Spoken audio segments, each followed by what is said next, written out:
Hello. Hello. Hi, everyone. Welcome to A Couple of Sassholes podcast. I'm Brooklyn Johnson. And I'm Heather Terry. And for anyone who doesn't know, this is our power hour of true crime where we talk about fucked up people doing fucked up shit, usually for fucked up reasons or sometimes for no reasons at all. That's right. And that's what we're going to do again today. Again? Shockingly, on this podcast, this audio project, we consistently do the same thing over and over again. Oh, fuck. Man, wow. That's me. And this is a reminder that I need to ask Drew something. And I literally put that and I was like, I'll remember it whenever I walk. Fuck. I'll remember it whenever I walk in there. Didn't. And I left it on for 3 o'clock, which is such a twat time. That's literally when we start recording. But Jess, don't let me forget I have to ask Drew something. Because now that I shut that off, I know I'm going to walk right out these doors and I'm going to forget all about it.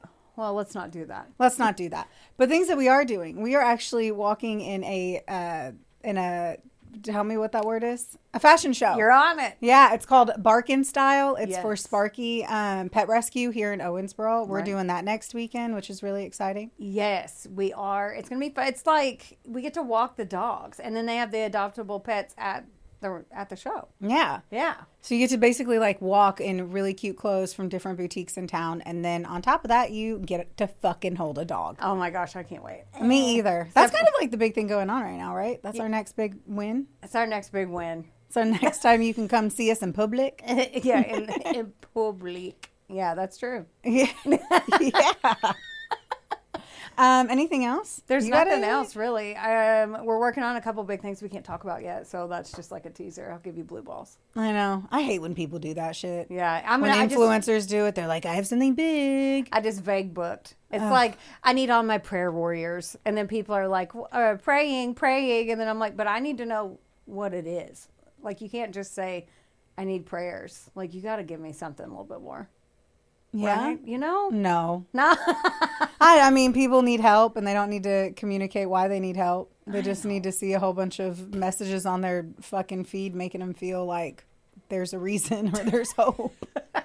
I'm not the one putting my fucking shit out there, so I don't have anything to say on it. I know. Well, when people start changing their profile pictures and their status goes to single, I go into private investigator mode. Yes. So I'm not. Oh. Because what? No, it's just like, because I got to know. Yeah. I got to know, man. Man, if I had enough fucks to give, I still wouldn't want to know. I just don't. Nope. Nope. I either care a whole bunch about things in my circle or I give absolutely not a fuck. That's true. That is how I roll. Well. And it's only getting more intense as I get older. Okay. I'm going to jump into my story. All right. Cool. And if you hear my stomach grumble, just let it go. I'm hungry. Let it be. Okay. All right. So I did a YouTube case closed. Brittanee Drexel. I'm obviously doing the story of Brittanee Drexel. So there's no who, what, when, where on this. I'm just going to tell you the fucking story. Okay. Wikipedia, United States Attorney's Office, District of South Carolina, Investigation Discovery. They did like some 3-minute video on YouTube that I saw. Mm-hmm. I put AMC News 4. That's ABC News 4. And then the Disturbing Brittanee Drexel Affair. It's by That Chapter. And this dude is super adorable. This is on YouTube. If you want to look that up, the dude's like channel is That Chapter. And he has a great accent. And I just really love him. Okay. He's just one of those dudes that you're like, yes. Yes, you are. Yeah. He's so, love it. I love it. I'm going to have to check it out. Please do. Okay, so in April of 2009, our story takes place in Myrtle Beach, South Carolina. Now, let me tell you, obviously, how we got here. We have the beautiful Brittanee Drexel. She was born on October 7th, 1991. She lived in Chiley, New York, which is a suburb of Rochester, New York. And that year, the temperature had spiked to an unseasonable 83 degrees, which makes every 17-year-old crave the motherfucking beach. And every fucking human. I mean, 83 makes, I don't know, that's pretty hot. yeah. But Makes me crave AC. I'm like, it makes me crave a bevy on a patio. Well, that's different. Yeah. In a boat. She had been deeply affected by her parents' impending divorce and had recently spiraled, twice overdosing on her mother's medication. Ooh. Now, these weren't those like definitive attempts to end her life, but rather what psychologists would categorize as a cry for help. And it's kind of an impulsive behavior or maneuver, hoping that you somehow wake up in a different experience than what you fell asleep at, I guess, if you will. Mm-hmm. Her father, Chad Drexel, was her adoptive father. Her mother, Dawn, had her with a man named John Kayaglu. I don't know. He was of Turkish descent, which means my guesses on his name are absolutely fucking terrible. They were never married. She broke up. She met Chad. Chad adopted her at a very young age. Got it. So as the weather heats up, Brittanee wants to go to Myrtle Beach, South Carolina with her friends for spring break. The weather there is like cooler, but obviously who fucking cares? Everyone wants to go to the beach. Yeah. Everyone wants to go to spring break. Like, let's not act like everyone was not fucking wanting to do this. Especially back in like the 2005. Oh my God, right. Like 2010 era of like MTV spring break. Oh my God, do you remember watching that on TV? Every minute.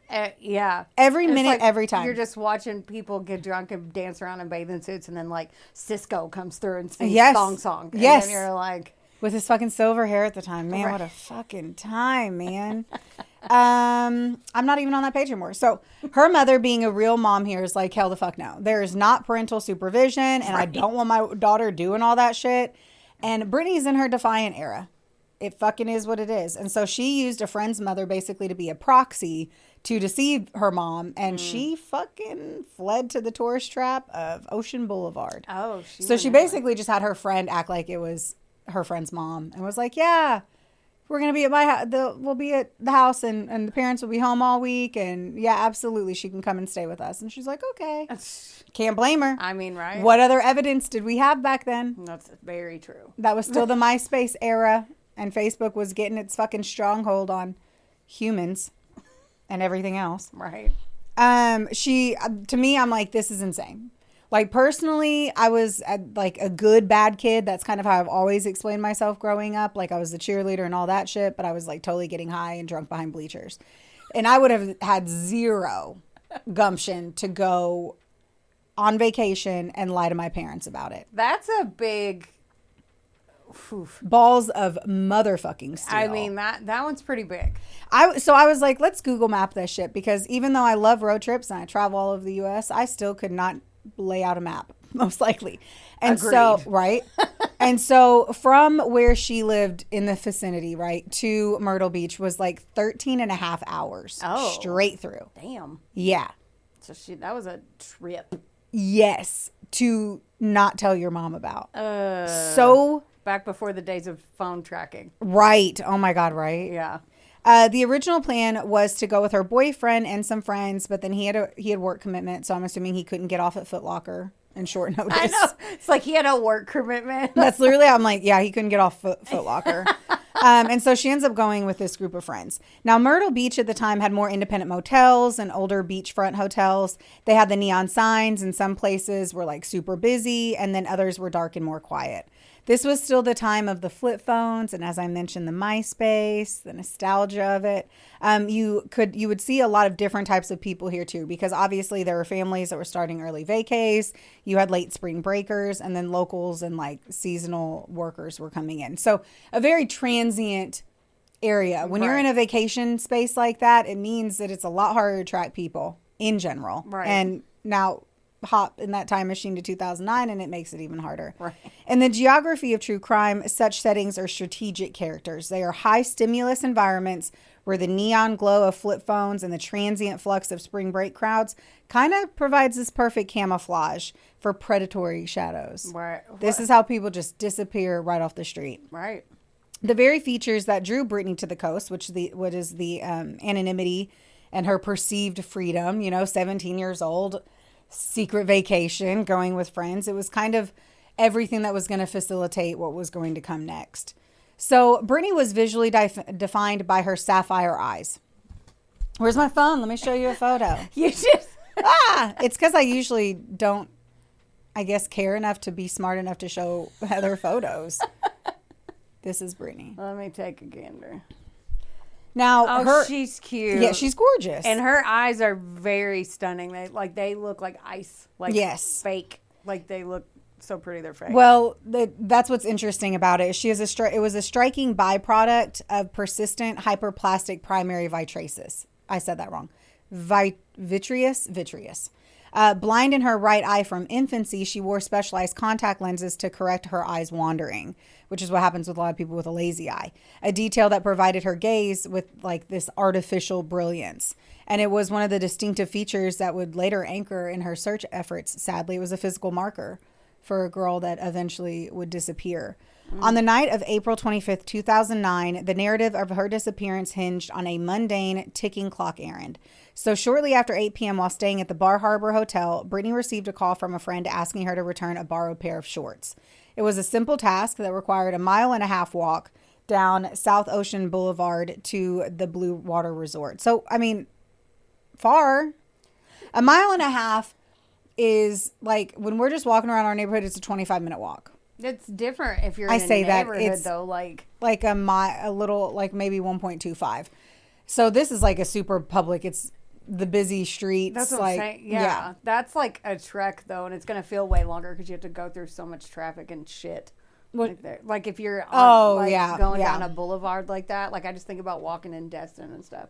Yeah. Like a regular I don't think anything of it because farther. I'm like, well, you get to like be out there and see everything. So whatever, right? Yeah. So dressed in a black and white tank top and flip-flops, she's carrying a beige purse. Brittanee made the trek. Now, prior to this, from what I read, Brittanee was not really into the spring break scene. She didn't really want to drink a ton. And from my understanding, the friends that she was with were a little older and they wanted to party and they wanted to party hard. And so they fucking did. So as you can imagine, if you're 17 in that environment and everyone wants to get hammered and you don't want to, then it's not that much fun. Right. And she was really feeling that part of it. So it appears that she was with her friends, but I still don't know how close those friends were to her. So if you have to walk 1.5 miles to one of the hotels, I'm just curious, like, did they end up booking 2 separate hotel groupings? If you were the one that really didn't want to drink and you were kind of like stuck on this trip with other people. I don't know how close these friends were, is all I can say. Yeah, I was wondering why she was somewhere else. Because I couldn't fathom, like, and there's videos whenever you like look this up. There's videos of her in a hotel room with like 2 beds. And obviously someone's taking the video. So obviously she's with friends in said hotel room. I'm going to assume they booked at different times, different price points, whatever. But I'm also kind of shocked. Once again, it is 8 o'clock. So I'm sure other friends are out partying and shit. But it's still early for them at that age. Yeah. Why no one went to walk with her? Yeah. Like if I'm going to be gone an hour walking. Yeah. Or I'd be like, bitch, meet me halfway. That's what I was going to say. I'd be like, how bad do you want your shorts? Right, like meet me halfway. Yeah, meet me halfway or I'm going to throw them in the ocean. Unless you're over here like fucking Winnie the Poohing it down the street. Like, you have other shorts. Back in though. Okay. So security cameras at the Blue Water Resort captured her arrival whenever she had first gotten there and her departure at 8:45 p.m. She was heading back to her own hotel to retrieve the clothing, maintaining a constant digital heartbeat via text with her boyfriend, John Greco, back in New York. I think this is one of the things that confuses me. Like, I think she was with her friends. They asked for the friend was like, oh, you have my shorts in your hotel room. She walks back in and then she gets the shorts to go back out. Got it. But what I also understood kind of in this is that she was going to like stay back at the hotel. Like, I'm going to be in for the night. Mm-hmm. Like after this whole event, which once again makes me like her more because I had no responsibility or gumption or wherewithal to hang out in a hotel room by myself if everyone else was like getting drunk. But she was planning on going home the next day. So she was coming home or she was going to be back at the hotel. I'm in for the night. No biggie. Mm-hmm. At 9:15 p.m., the messages just stopped. Her boyfriend, John, is all over it. He's calling the friends, asking if they've seen her, where she could be. And he just could not understand why she had just stopped texting him. Right. He calls and texts her over and over again and is eventually like, if you do not respond to me, I'm going to have to call your mom and tell her what happened. And so he does. And he calls frantic. Like, he is terrified. Dawn is floored. Because she doesn't know her kid's 13 hours away. Yes. Ugh. And she calls Chad, her soon-to-be ex-husband, I guess, and the police start searching for Brittanee the next morning. So happy to hear that they didn't act like she ran away or was just partying and sleeping it off. It sounds like they acted quick, which in this particular case, I'm exceptionally surprised by. They started the next morning? Yes, because he was waiting for her to text back and was like, if you do not contact me by this time, I'm calling your mom. And then she called and then I was like, they still waited like 12 hours. But well, I don't know when John eventually, the way that I read it from like a transcript that I saw on a site that I just now realized I did not work site. It was that morning. Got it. That she got the phone call. Okay. So I don't know if he was just trying not to get her in trouble either, because she obviously wasn't supposed to be there, and she Right. could have gone out, and maybe that was the night she decided to drink. Yeah. He didn't know. He had no fucking clue. The last person known to have seen Brittanee before she disappeared was a guy named Peter Brozowitz. And I'm going to show you that. All right. Nope. Okay. He was 20, worked as a nightclub promoter, hot as fuck. We can both admit that. This dude, it looks like he doesn't look like a smarmy, like, club promoter. He looks like an accountant. Yeah. And I'll have the photo pop up. That goes to the gym. Yes. Now, he was from the Rochester area, so he wasn't a total stranger in her world. Like, he was from the hometown. Got it. So that's pretty cool. And they had apparently crossed paths at a nightclub the night before, and they had literally just, like, talked. Yeah. This was not a cheating thing. This wasn't a, were they sleeping together? Right. But when the police talked to him and the group of guys he was staying with, they kept things pretty open-ended, which meant that no one was cleared, but no one was officially a suspect either. Just somewhere in that uncomfortable middle of everything still kind of feels possible. I'm not taking him off the list. Yeah, they're like, hey, don't leave. We'll come back to you. Yeah, but he's like, I'm on vacation, so I probably fucking am. And he does, because this takes time. Yeah. So the investigators searched Brittanee's hotel room, and of course, the big thing that stands out right away is that all of her stuff was there. Everything. Yeah, she didn't leave. Yeah, she did not pack. It was untouched. Her purse and her phone were the only things that were gone. So obviously she wasn't packing up, and she didn't head out of town without her friends, which would once more have been impossible at that time unless she had her own car. Mm-hmm. And so it kind of comes to the conclusion that something must have happened whenever she left the hotel room. Now, luckily her phone ended up telling a part of the story, but just a part. But it did overall fucking help. Now, remember, 2009, not the same kind of capabilities. Right. It pinged moving south about 50 to 60 miles down Highway 17 toward the Georgetown-Charleston County line. And then early the next morning, April 26th, it just stopped. No more movement, no signal. Phone done. Search teams focused heavily on that stretch, along with areas around Myrtle Beach where someone might have tried to hide a body. They searched for 11 days straight and found nothing. They wouldn't give up on that location, though. Later in 2011, I'm going to go back, but in 2011, they still investigated an apartment, and they didn't find anything again.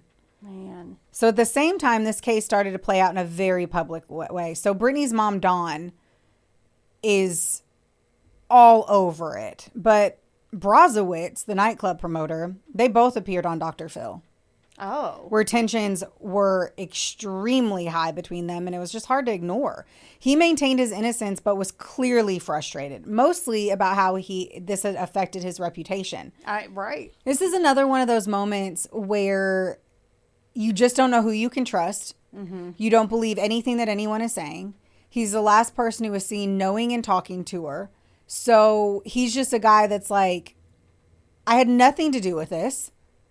I just happened to fucking talk to her. Yeah. And then she went missing.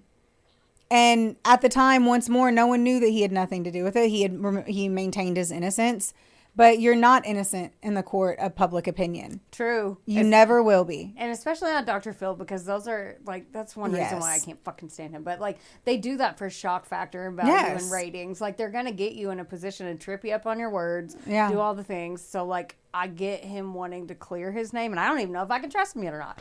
But, like, going on that show is probably not. And they're probably riling up her mom in the back before she goes on. Not to mention, it's just like, you want to speak your truth. Like, when people are lying about you, that's when you want to stand up and be like, stop fucking lying. Here's the truth. Right. And so he's trying to put himself in these opportunities to be able to, like, speak his truth, but you're just on trash TV, so it doesn't really fucking help. Yeah, especially not with that fucking doctor. Dawn, on the other hand, made a decision that says a lot about where she was at mentally and just as a fucking mother. She drove to Myrtle Beach the day after Brittanee disappeared, the day she found out, and eventually moved there permanently. Oh. She wanted to be close to where her daughter was last seen and to whatever answers might still be out there. As I mentioned, it just shows her commitment, and I can't imagine in any other scenario why you wouldn't do that. Right. Besides if it was financial reasons, but then again, throw all your money away and try to find your kid. And how else was she going to keep her child in the public eye without being there. Right. But not to mention she's also like just moving to the city of grief, for her. Yeah. Over time, she developed her own theory. She believed that Brittanee hadn't just gone to Myrtle Beach to get away, but because she had thought something was waiting for her. Something she was promised, like maybe a modeling opportunity. Like she thinks that she went there not only for spring break, but like for something else. And she was also convinced that her daughter had been trafficked. At the time, Myrtle Beach police didn't put much weight on that idea. They maintained that trafficking wasn't something that really happened in their area.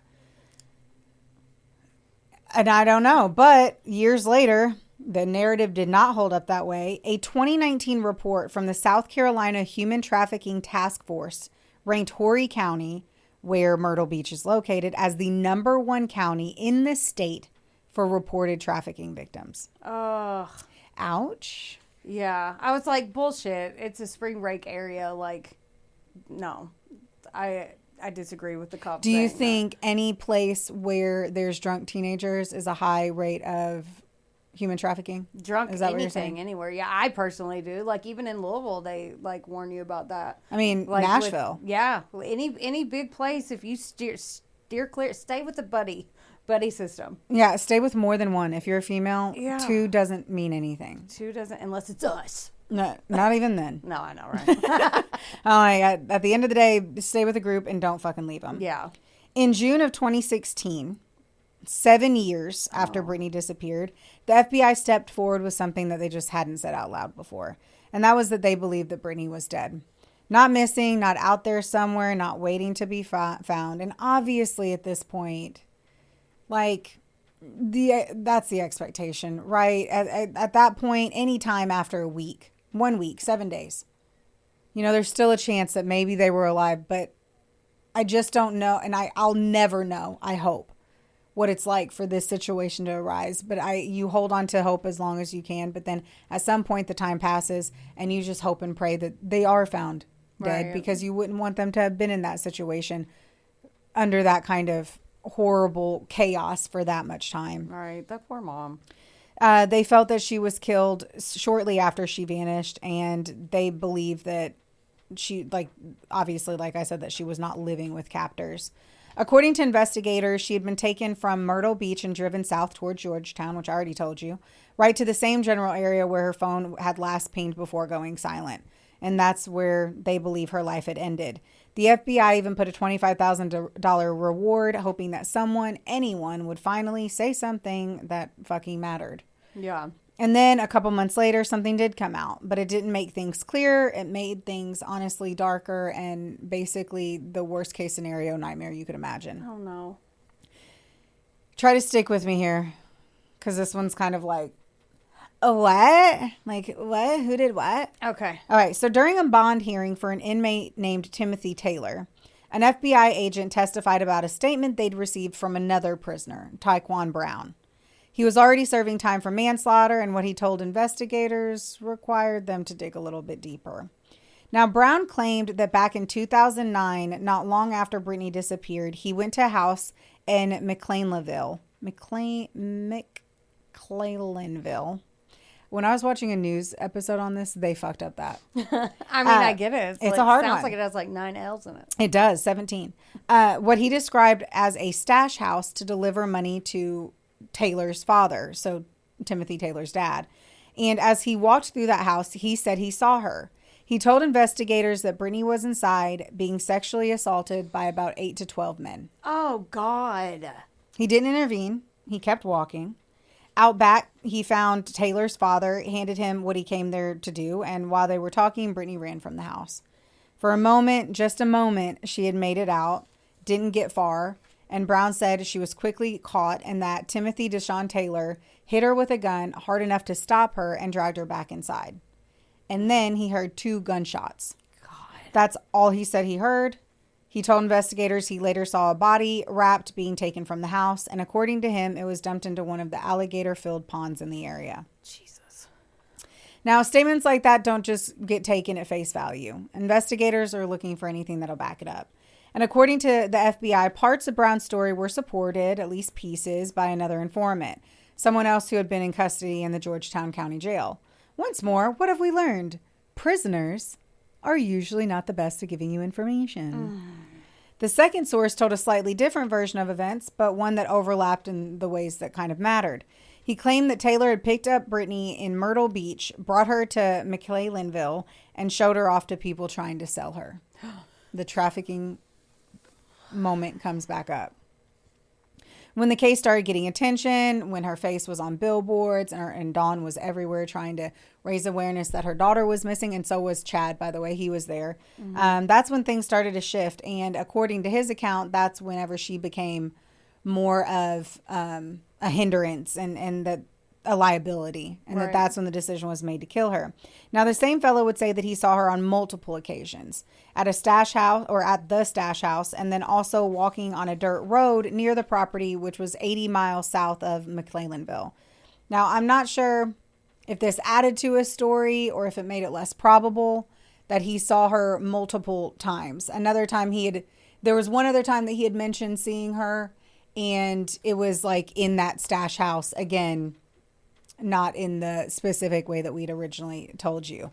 And this theory was emotionally fucking set in stone for the Drexel family by a specific fucked up weird encounter. Okay. Yeah.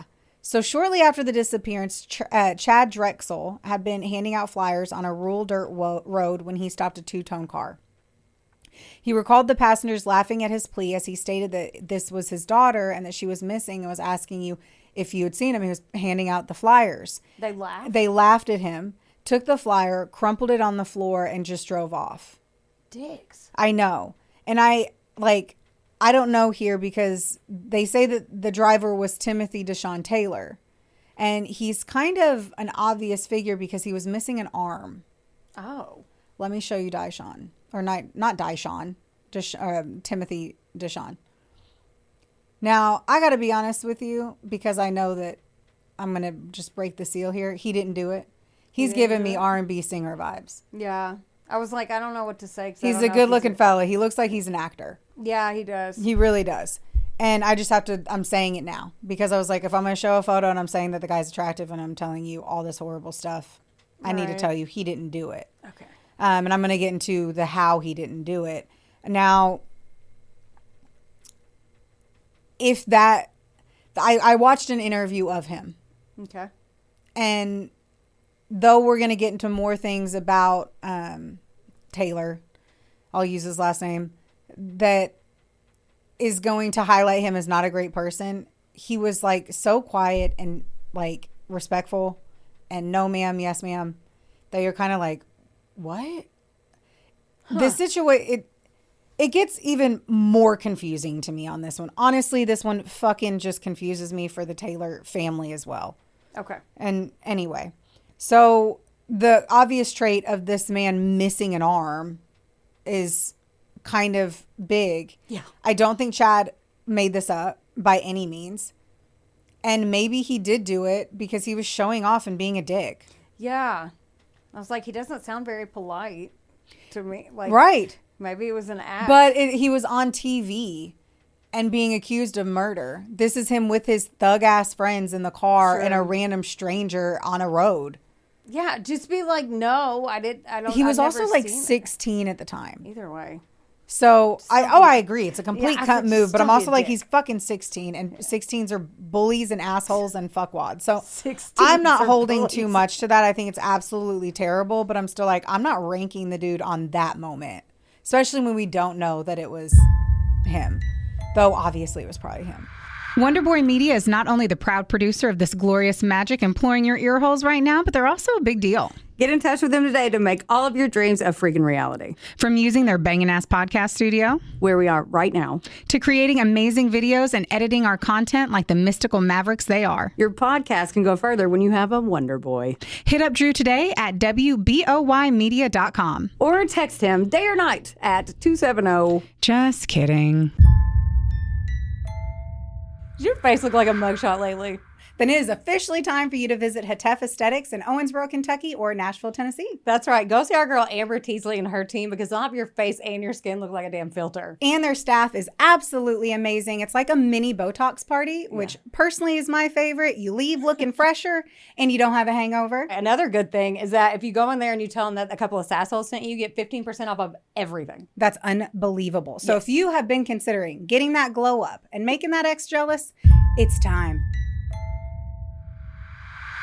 Now, this encounter fueled a decade-long witch hunt against the Taylor family. Oh, damn. The federal government used a squeeze tactic, bringing new charges against Timothy for a previous McDonald's robbery to force a confession for the crime.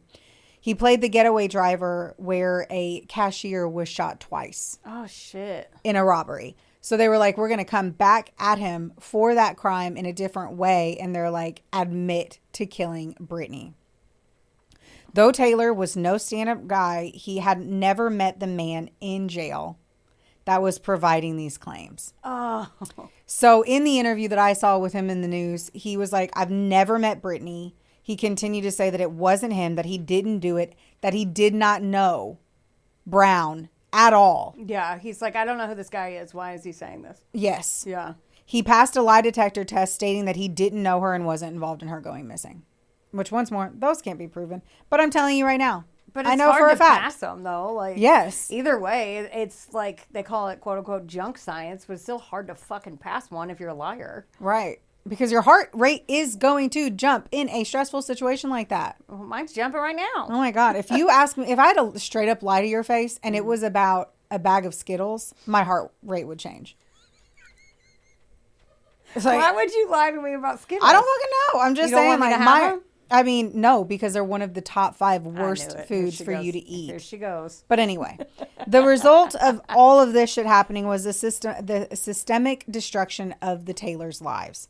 Business failures, lost jobs, and they became obviously social pariahs. Yeah. All based on the lies of an informant seeking a better prison meal. So apparently right after Brown told all these stories, he was like, and I want a TV and I want more phone privileges. Of course he did. I want cigs and tampons in the canteen and all that shit you need in jail. Cigs and tampons.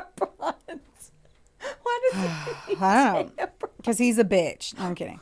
Sadly, he concocted this entire story for a better prison experience and honestly broke 2 families in the process. Sounds like it. So the Taylors, I'll pause on them, but like imagine what this did to the Drexel family. Right. They believed from someone stating that their beautiful 17-year-old daughter was being gang raped for an extended period of time by 8 to 12 men That makes me sick. in a house. Right. That poor family. Yes. And then killed. So not even whatever happened, you know it was absolutely terrible. You know it's worth crying over. You know it's devastating. But the fact that that is the picture that he painted in their mind for that much time. And now the Drexels are like, you have to get Taylor. And Taylor's over here like, I did not do this. Yeah. And then the Taylor's family is fucking falling apart because of now their son is a gang raper. Yeah. And on top of that, they mentioned the dad. It was to drop off money or some shit to the dad. Yeah. Well, let me tell you that Timothy Deshawn Taylor ended up suing the Department of Justice after this. Now, I watched the interview with his father and his mother. And this guy is so soft-spoken that you almost couldn't even hear him on the interview. The dad. The dad. If you told me right now that this story was that dad, I call bullshit. Yeah. Now, once more, because of fucking BTK and every other fucking serial killer that we've had, I obviously can't say that you can spot evil because you cannot spot evil. Right. But But there's certain times you look at people and you're like, oh, you're bad. Yes, but this family was not it. They were sweet and soft-spoken. And at the time, he was like, my son was 16 Yeah. at the time, and he was missing an arm. Right. And maybe 100 pounds soaking wet. Like, this is what the news person said before they even got to the father. Yeah. So, like, he weighs 100 pounds. He was 16. He doesn't have an arm. Right. You think he's just grabbing women No. Right. and gang raping them in rooms with all these men? That, Yeah. And because they did that squeeze tactic where they got him arrested for something else that I don't know if he was being originally charged for being the getaway driver, because obviously the laws aren't the same as they are now, because if you're a getaway driver, you can get the same amount of time as the person who pulled the trigger. Right. But he went and he called his attorney and he goes, I'm going to say that I killed Brittanee. His attorney was like, no. Because the way the story was, he was like, I was stated I was there. I can fall on the sword and I'll get my son out of prison. And his attorney was like, no. Yeah. I don't think we can do that. And then everything else that fucking happened. But unbelievable. Yeah. Now, at the end of everything that happens, this is the other thing I have to tell you about why I just do not feel like the Taylor family is at all what they were portrayed in this. This father said, he ended up suing. At that time, he literally said, I want an apology. And he goes, they don't have to make it public. They can whisper it in my ear. I just want an apology. Oh. And now the mother too was like, I hate, and I felt it in her heart. She was like, I just feel like he was the scapegoat because he was dark skinned. There's no scenario of this that I'm not going to think that his race had something to do with it. And I agree. I'm always going to agree. Yeah. If there's a race factor in it, it's probably true. I mean, it's been proven. Yes. I mean, we can cry wolf all day long, but yeah, it's been proven. It's been proven. All right. So in 2011, 2012, because I saw 2 different years on that. As the cops are still trying to figure out what happened, some tips kind of came in and a new man is starting to look a little bit sus on the fuckwad list. Now, they basically, at this point, they never gave up, which is amazing. I don't think Dawn would have let him. I was going to say, if she moved down there, she's going to be up their asses, like, figure it out. Yes. Ooh. I just smacked the fuck out of the mic. And so when they started going over on, like, tips that came in, that's where we're at here. I'm like, it sounds weird to be like, new name popped up in a random year. It's because they were starting to relook at it in a different way. Right. Now, his name is Raymond Moody. And of course, he's a... Raymond, you twat rocket. I was like, Raven. Not Raven Tyre. And of course, this motherfuck is a registered sex offender. Wait, how old is this man? I'm not giving you that. Oh. He's like 62 in the time of later on. God, in the time of later on. Okay. In the time of later on. Old as fuck. Gross age for a 17-year-old girl. Yeah. In his 50s, I would say. In 1983, he was convicted in California for kidnapping a young girl, and he served 20 years for it. So, like, I believe he was in his 50s, if my math be mathin' right. Or late 40s. Probably late 40s. Okay. Math is hard. What? Yeah. Late 40s, early 50s. I was like, it's fine. I'm not going to use his senior discount at Denny's. I was just curious. So something that got him on the radar was the fact that he didn't properly register as a sex offender after moving to South Carolina. And that got like some of the ears perked up. And they're going to dig back in. So why did he look good for this? Well, he lived in the Georgetown County, which is where her phone had first pinged. Right. So registered sex offender, did not register appropriately, pinged right next to her.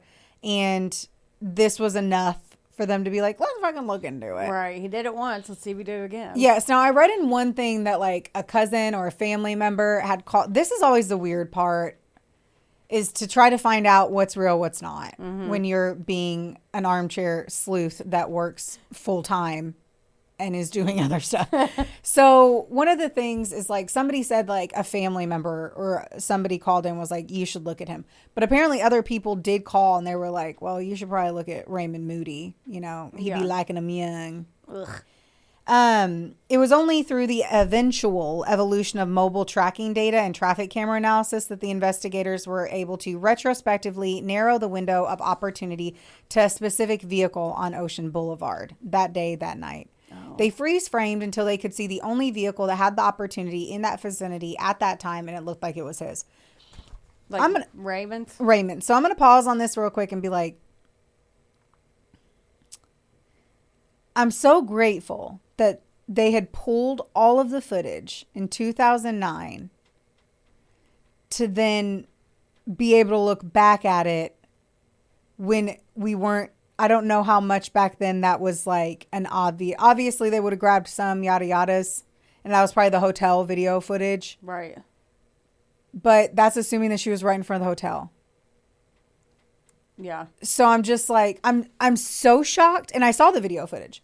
I saw them literally see the car, and they're like, it would have been that car that could have done it. And I'm still like, how do you know? That's what I was going to ask. In a 1.5 mile walk, where and the how and the why, and it could have been that vehicle, unless as soon as she had like, I don't they know knew when she left, and they were like, okay, this is how fast she would have to be walking. Like, I think she was taken as soon as she got out of the hotel. I think she walked out of the hotel, and that is when she was taken. She never made it to the friends. Yeah. And I don't know if the friend just didn't care. Like, that piece to that puzzle wasn't like thoroughly mentioned. They didn't say, like, the girl's not like, hey, where's my shorts? Yeah. Or no, she had a lot of messages on. Like, her phone was buzzing. Okay. Like, I'll get into that. Yeah. But her phone was going off. Yeah. But I still don't know if they just assumed. I don't know what they fucking assumed. Back then, though, it's different because people weren't as accessible, though. Like, if you think Yeah. about the time frame. So, like, people's phones aren't right beside them. Like, then you We didn't use it for everything. Yeah. It was only to text or call someone. Yeah, and then so like they probably were like, oh, she probably just turned it off, or so, I don't know. Like they might not have thought it was as big of a deal. Or she was Or like, if fuck she you, was I'm not ready- walking this far. If she was ready to leave the next day anyway, maybe they were like, well, she fell asleep. She decided not to come down. I don't fucking know. Who I knows? agree. Because even on top of this was all about these shorts. She left without shorts, right? Like I told you what she had. Yeah. So I presume she, I don't know, like went back out. I can't, that is one We thing don't that know. I don't know. Yeah. I really don't know. Yeah. And I promise I watch 1,000 videos. And I'm still like, they all say these shorts, but you see her walking out without shorts. Maybe she, I don't know. We could speculate. Or all the fucking shorts were these big, which it could have been. day. I mean, tiny it's teenagers. Spring break. Those Tiny teenagers. tiny teenagers. Tiny teens in their tiny shorts. Yeah. Tiny teens. And they fit in little purses. I don't know. So, where am I at here? Okay. I don't. The vehicle. Okay. So in May of 2022. And it was 2009, right? Yes. Jesus. The story's different now, right? It's no longer a gang in a stash house, but it's a local couple, Raymond Moody and Angel Voss. Now, the strategic significance of Voss was the key to the abduction.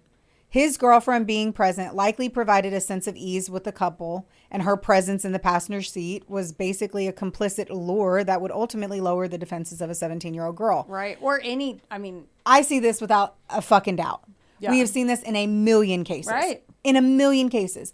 If you have a female Right. in a vehicle or in an environment with a male, women automatically, though they're ready to fight and they're and we can be catty and shit or whatever it is whenever you're younger, Yeah. you still automatically feel safer with a female present. Yeah. No matter what. Right. Women tend to trust women in moments like these. Mm-hmm. Now, I've got to tell you about this Raymond Moody. Ugh. In Okay. his interviews, What? he's charismatic. Is he? He, Ew, that makes me mad. when he comes in to explain what happened, dude, you'd like him. No. Like, not, and what I mean, you don't like him because of what the fuck he's telling you. yeah. But you can tell he's charismatic. Right. Even in the retelling of this horrific story, he retells the murder of a 17-year-old with charisma. I have no other way to put it. Right. I'm literally listening to it, and the way he speaks and acts and is somehow you're not even like comprehending the confession. Like other stories where we hear of like a 15-year-old who killed their friend in the bathroom, and he's like talking to you like it was a science project. Yeah. This guy is explaining this almost like he is telling you this really funny story that happened at the park on Tuesday, Oh, God. which fucks you up. Yeah. Fucks you up. And I say this because Raymond Moody is the one that did the fucking unthinkable, and he turned himself into his attorney, and he came in and he confessed. He did? He did. I wonder why. I'll tell you. Okay. Later on. Well, I'll tell you my speculation. Okay.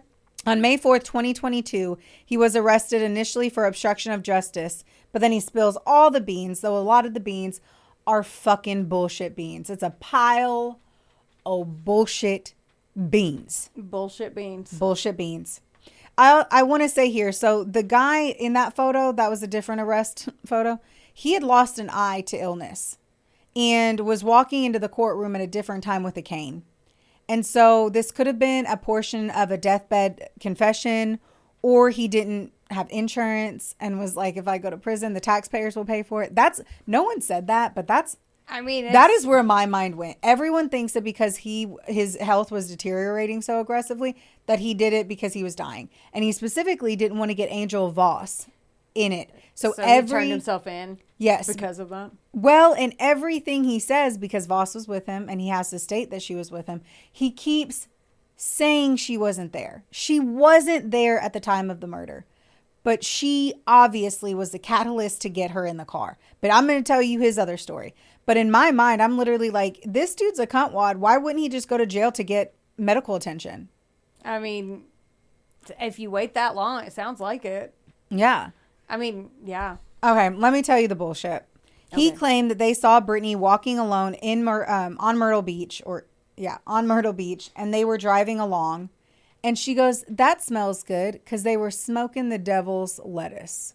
She Windows said that smells down. good. They were smoking weed. They're smoking weed, windows down. And she's like, ooh, that smells good. And he's like, oh, yeah, you want some? And she's like, yeah, for sure. And she gets in the vehicle. No way. I don't believe that. She wouldn't even drink with her friends. Do you think that she's just going to sniff out weed and hop in a car with two people? That Brittanee was down to go party and have a good time. Like, that's what he was saying. Like, oh, she wants to go party with us. Now, of course, this narrative was a fucking attempt to shift blame onto the victim. But what he didn't realize is who Brittanee was. Right. So in reality, is what you just said, Brittanee was feeling alienated in Myrtle Beach, specifically because her friends were drinking and doing drugs.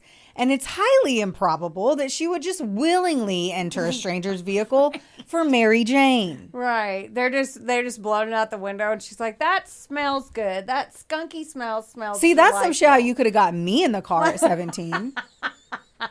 I would have. I know how stupid and ridiculous and reckless I was. But this and girl I would have was believed that this couple right off the fucking boulevard, yeah, I'll get in the car and smoke some weed with you, whatever. But that's the part where I'm like, that wasn't her. The first time I was reading all this shit too, I also read that it was like 1.5 blocks away, not 1.5 miles. Because I was like, what? So if it's 1.5 miles, yeah, perhaps if a couple that looked like chill and nice was like, we'll give you a ride. It's right down the street. We'll give you a ride. No big deal. Hop in. And she gets in. That's the only way that I could imagine that she would have gotten in. Because I also do not believe that they could have gotten out of the car and just grabbed and snatched her into the vehicle. Not in broad daylight. I mean, it was at night. Well, either way, not in broad nightlight. Right, agreed. You know, I mean, they've done it before, but it's caught on camera. But it's still like a lively place. Like, she wasn't like where the locals go. Like, they were. Right. If they're in Myrtle Beach, there's going to be people everywhere, no matter what time it is. She wasn't off side shoots and stuff like that. Agreed. Right. So once she was inside, Voss took Brittanee's cell phone, deliberately stripping her of the only lifeline that she had at the time. And Raymond said she went to go get keys from another location and just left Brittanee with this man at the pole yard boat landing. So apparently before they get to this landing, he had said to her, do you want to go like party? And so his story his version, is that she is down to drive an hour away to party with two motherfucking old ass strangers compared to a 17-year-old. No. And she was okay with that and was like, sure, let's do it. And then while she's in this secluded location, the woman leaves and she's just okay with being stuck in a car with this guy. No. Yeah. No. Yep. Fucking liar. Raymond says that things got out of hand and he raped and strangled her. He buried her body 4 feet deep in the woods off of a private drive in Georgetown, where she remained while the world continued to look for those alligator pits from that other fucking story. Oh. He said things got out of hand. Of course he did. That's so what they all fucking said. Gross. Here's what likely happened. I fucking hate this guy. This whole thing happened and she was terrified. Yeah. And the other bitch took her phone. Yeah. So she's just stuck in a secluded area. Mm-hmm. He probably tried to advance on her or she tried to run. Right. And he grabbed her and he attacked her and that's what happened. Yeah. Absolutely nothing that he says Fuck on him that and part. fuck that other bitch. Fuck her too. Yeah. So he ends up bringing them to her body. And it is indeed 17-year-old Brittanee Drexel. The legal resolution of the case, finalized in early 2025, That's so long. last year, So long. serves as a grim indictment of the 13-year lie. It was 13 years from when she went missing in 2009. Raymond Moody is serving a life sentence plus 60 years. In February of 2025, let me say this real quick. When Raymond Moody confessed and he was in court, he cried. He visibly was stating that he was a monster, and he was a monster then, and he was horrible. He was just like, I am dog shit. Well, he's right about that. And that is all I can say. He is dog shit. He is dog shit. And his remorse and all this nonsense. As you go through this entire fucking time, Angel Voss was in the car with Raymond. She drove through her town or area and saw billboards with Brittany's face, saw flyers with Brittany's face, saw the news and saw Brittany's face, and never once went to the police and was like, that's the girl that was in the car with us that day. Yeah, where'd she go? Were you going to tell me? That's why I told you she left and went I know, to get but, keys. like- She actually did leave. I mean, like, when she, like, now. Like, she Well, been I'm- charged for anything? Do you see my pages? No. I'm like, I want to know. In February of 2025, Angel Voss was sentenced to 18 years in federal prison. The presiding judge's description of Voss as a key participant who facilitated the kidnapping of a child underscores the unsettling reality. Brittany's survival was a matter of a single phone call that Voss chose not to make. Voss also had to have known what he was going to do. Right. She says in her interview, let me show you her. Yeah, I want to see what this bitch looks like. And I want to know what the fuck. She's like, hey, I know She you're... looks like the definition of meth. Oh, God. So in her original, like, she has Looks no like teeth now. Dog the Bounty Hunter. Right. Oh, Right. God. Yes. Yeah, So, no 17-year-old's hopping in the car willingly with those two. I'm No. sorry. There ain't No. no fucking way. No. Like, she didn't look as bad at one point, and then it, like, in one interview, I don't know if it was the lighting or what, but it seemed like she had teeth. By the next interview, she was moving her mouth like she was on meth in that interview. oh, God. And she had said that she knew that he went to jail, but she never asked what for, and he was a 20-year sexual offender. Bullshit. I call bullshit. Bullshit. Like, they were hunting. Yeah. They were looking for an opportunity. They found one. Whether or not Angel Voss was there in the moment, I don't know. Because fucking Raymond was so focused on making sure she didn't get jail time, stating that she was gone, when the biggest thing was evidence that she did take the phone. Like, we do know that she took the phone. Mm-hmm. I don't know if she was there. I don't know if she was holding her down. You know what I'm saying? Like, right. because they say that she went to go get keys. Well, they're at a boat landing Yeah. in the middle of what kind of appeared to be nowhere. You're in one car. I think not knowing shit about fuck, I've known about this story just today, but it sounds like maybe she was like looking for drug money, and she was like, here, I'm just going to take her purse and her phone, and you can do whatever. She specifically only took her phone. Oh, like, the got it. only thing I heard of all of it was that that she specifically removed her phone. Got it. In the moments that all of this was happening. Either way. He said too that when they were driving to Georgetown or whatever, that her phone was going off the whole time. It was vibrating over and over and over again. Now, he would have only known that if him and Angel had the phone in their hands and not her.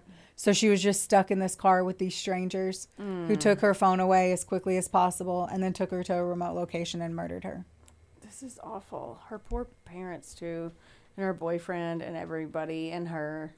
Everyone. Fuck. One of my biggest things was, how did they get her in the car? And I was so confused too, because at the time when I was reading that, like, my brain really did process that it was a block and a half away. You wouldn't need a ride for a block and a half. Right. A mile and a half. Charismatic person. At the time, Angel wasn't looking as hard of a junkie. I don't know. I just don't know how someone got in the car. Yeah. I just don't know. The monsters were not the gang members of the informant's fantasies. They were a couple in a car who stayed at a local motel and lived quiet lives of fuckery while the Taylor family was persecuted and the Drexels lived in agony. Yeah. For 13 years. Jesus. With Voss's sentencing, the relentless pursuit of justice concludes, though we don't get Brittanee Drexel back, and her family still has to mourn the loss of such a young, beautiful, and sweet girl. This is the story of Brittanee Drexel, murdered too young by being at the wrong place at the wrong time by two predators, Raymond Moody and Angel Voss. Damn. Fuck all that. I hope they went back and charged that fucking informant. He was already in jail for manslaughter. I know, but, like, he was in there forever. Put him in the shoe or whatever they call it. You know, like that fucking, that makes me. They mad. all do that. Ugh. The problem is that there were two other informants kind of giving the same story because they were all hoping. Who knows? And he's talking to, like, when Taylor was talking about it and he didn't know him, it's like, was this a drug thing? Was this a shitty, like, youth spat? Like, Right. for you to just be like, oh yeah, no, da-da-da, did that. And like, they obviously got their stories together and tied Yeah. him up, accused the father. Like, So fucked up. That whole story was fucked up. like, very extreme story recreation for time off from prison. It's just Yeah. so extreme and zero fucks given to whoever they hurt in the process. I don't think ever once did that guy think of what he was telling Brittanee Drexel's family that she went through for what was like 30 days. Because he said he saw her at like 4 occasions over like a month. So they thought that she was alive for a month being gang raped. I just God. can't. And they believed that for an extended period of time. This wasn't 5 minutes when it was like, oh, that didn't happen. No, they had to force Taylor to get back in jail for a different, like, to do all these tactics to try to get him to speak when he's like, no. That's so fuck. Yeah. God. And then for it to be a fucking registered sex offender. Yeah, normally Pervert. They would look, yeah, normally they would look for that. And he hadn't killed before. He had kidnapped that other, Got like, it. from my understanding, it said kidnapping. Like, was Angel the catalyst? Was she the one that was like, I bet we could get a girl? Who knows? God. That's what I'm saying. Like, I hate that there's always the who knows and like what ifs and the extra stories, even when you had someone confess. Mm-hmm. But even when they confessed, it still felt like lies because he still pinned the blame on Brittanee. Yeah. Like she was some girl right down to party and was like having sex with him was like, oh no, stop. And he's like, strangle. yeah. Like it still made no's like how No, it's all so of that is no. fucking exhausting when a fucking male says things got out of hand. that kind of triggered me when you said that. Because that's what they always say. Yeah. Oh, well, things got out of hand. Oh, okay. What the fuck does that mean? When She things said get out no of and you hand, got mad? I had a third martini at lunch. Like, That is when things in my life get out of hand. can we do that? I had a third Okay. martini, and I shouldn't have. You said at lunch. Like I had to say, yeah, that's getting out of hand. That is out of hand. Yeah. That is the definition. But like of out women, of it's hand. like, okay, look, okay, I tried on one dress and then I tried on another. Both of them looked good and I got a third and things got out of hand. Yeah. That's how I charged a credit card for $400. It's not, oh, things got out of hand. And so then I raped him and Yeah. killed him. Yeah, no. It's just such a fucking bullshit ass Yeah. way to like act like you were in control of what you did and how you did it. It takes the blame off of himself, and then he tried to put it on her, and then he was like, "Oh, poor me, I'm a monster." In court, yeah, you fucking are a monster. You're gross. You have literally proven this. Yeah, you're gross, and we hate your guts. Yes, we do. Yes. Well, Fuck him. I hope that her family's doing okay. Man. I don't think any of our families and any of our stories are doing okay. Right? I mean, the best for a bad situation. I don't even know how you. I was thinking about this today. I'm just like, I don't like. There's a before and after in your life, Right. and your best case scenario surviving. Right. And that's it. Because every single holiday, every single birthday, every single time you look at their favorite fucking Cheerios on the shelf at a grocery store, Right. every time you see kids playing at a park, like it doesn't matter what it is. Like you're constantly living without Yeah. because someone's a fucking dipshit cunt. Because things got out of hand. Ugh. Motherfucker. So yeah, I don't have a way to put a bow on that one. I do. Like, rate, review, subscribe. That was good. I'll do all the things. Go to Buy Me a Coffee. Go watch our stuff. Buy us a coffee. You can do that on our website and on our Facebook and all of our places. So, Yes. yeah, do that. Yeah, please do. Thank you, guys. Don't forget. Don't get mad. Get sassy. We love you. We love you. Bye. Bye. Man, that story was fucking dark. This episode was sponsored, edited, and produced by Wonderboy Media. Get the deets at WBOYmedia.com to see how you can make your podcast dreams a reality. Help us out and be sure to rate, review, and subscribe wherever you listen to our audio project. Don't forget, follow us on Facebook, Instagram, and TikTok at, of course, A Couple of Sassholes. Want more sass? Become a member of our Patreon for bonus content, merch, and more. Plus, we're on Cameo now, so there's even more ways to get the sass you need just how you like it. As always, don't get mad. Get sassy. Theodore, can I pet that dog?